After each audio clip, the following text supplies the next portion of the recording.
METV of Diamond Singapore News. I'm Kavya Gopal. I'm Rosu, and we are anchors for today. Out of the many prestigious committees here at Diamond, the ICJ is deliberating the case of Australia versus Japan and Italy versus Germany. Soka will give us a full report. Justice is dedicated to settling legal disputes between member nations. Some of the cases at hand this year are Germany versus Italy and Australia versus Japan. Let's see what some of our advocates have to say. Since 2005, Japan has been conducting a scientific whaling program called JARPA-2 in the Antarctic.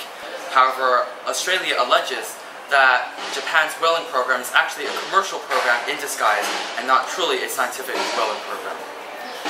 We're quite confident on this case that the judges will rule in our favor because we've put forward some very valid arguments. To make these international decisions, a highly skilled team of judges is chosen. And it's really great that we get the ability to judge, but it's also really hard to be objective because, again, we're part of the same school. People from my school, who are actually my friends, are advocates in this case, and I have to make a constant effort to be objective in this case, and I think that's the issue with being a judge. But I also think that's what's great about it because it gives you this new perspective on the case, which is... Final verdicts will be announced at the closing ceremony. This is Shloka Narang, METV. Thank you, Shloka, for giving us an insight to the workings of the ICJ. Every day we are faced with situations where the well-being of citizens is threatened. We now have Sejun, who brings us a story on the inner workings of the Security Council that is attempting to tackle these problems. Though a small committee, the delegates talk about issues bigger than themselves or their countries. Let's hear what situations they were presented with in the Security Council. Hi, my name is Lucas Schmelter. I go to the International School Ho Chi Minh City in Vietnam, and I'm Deputy President of the Security Council at this year's Diamond Conference. Hi, I'm Kevin Chen, and I'm from the American School in Taichung in Taiwan, and I'm also the Deputy President of the Security Council this year. There's a lot of kind of back and forth going.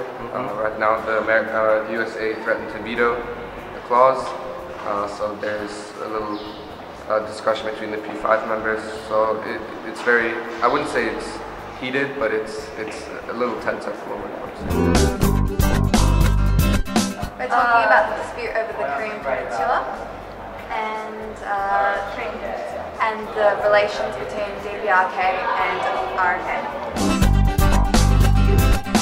Delegate of China is nice. Delegate of China is very nice. Very agreeable. She's very approachable. She's willing to negotiate with people. So that's very good. Delegate with dislike. Oh, there are a few of them, but if we had to narrow it down.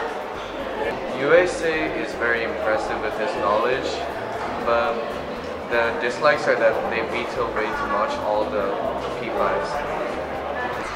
So the delegate of the United States of America is kind of annoying. Yeah, a little bit. But we have a few delegates in our committee who enjoy speaking.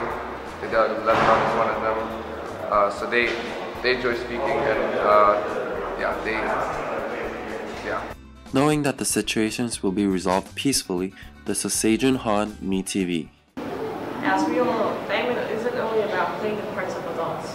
It's about dressing the part too. Kavya Gopal brings us the most fashion-forward delegates at the year conference. Of course, Diamond Singapore wouldn't be half the experience it is without the delegates dressing up. This year, we bring you some of the most fashion-forward delegates that are more than deserving of the titles that they've earned. Remember the dress, notice that I'm wearing the brightest tie of the day. Wearing a bright shirt today because I feel that the need to stand up. Heels because I find that they elevate the outfit. One of those people that takes an hour to get ready, so I like to be fashionable and look good. I'm also wearing a large necklace that I got in South Africa. I like wearing big jewelry. Well, with the exception of this tie, I had this entire suit custom made for me. But I usually try to push outside of the boundaries of dressing in the normal suit jacket and pantsuits. So a lot of girls really enjoy wearing dresses, and this is one of my favorite dresses. And a lot of girls choose comfort over style, but in my opinion, I think you can have both. Like, it can be a lot of fun, especially for girls. is if you push my hair with an afro comb, it's big. As you can see, the headpiece is like the distinguishing factor, and just a tip for people, and people wear a lot of the same things. It's fun sometimes just to spice your outfit up with something a little bit unique. So This is Kavya Gopal for... Wait, you forgot us! Those were some really well-dressed delegates. Hey Kavya, what happened to you? Oh, I was out today selling copies of today's Community East, which everyone has been reading so avidly. Oh, I hear that was a huge success, as we see shortly. And that's a wrap for today's episode. Join us later on today at the start of the closing ceremonies to watch the final episode of this year's METV. Adios.